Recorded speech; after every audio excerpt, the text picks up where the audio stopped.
സൃഷ്ടികർത്താവായ കശ്യപ പ്രജാപതിയിൽ നിന്നാണ് ആ വംശം തുടങ്ങുന്നത്. ദക്ഷന്റെ 60 പുത്രിമാരിൽ 8 പേരെ കശ്യപൻ വിവാഹം കഴിച്ചു. അതിൽ താമ്ര എന്ന പത്നിക്ക് 5 പുത്രിമാരുണ്ടായി: ക്രോഞ്ചി, ഭാസി, ശ്യേനി, ശുകി, ധൃതരാഷ്ട്രി.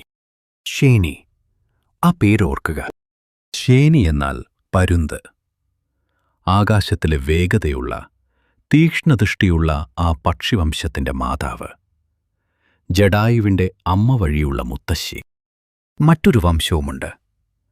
കശ്യപന്റെ മറ്റൊരു പത്നിയായ വിനതയ്ക്ക് 2 പുത്രന്മാരുണ്ടായി: അരുണനും ഗരുഡനും.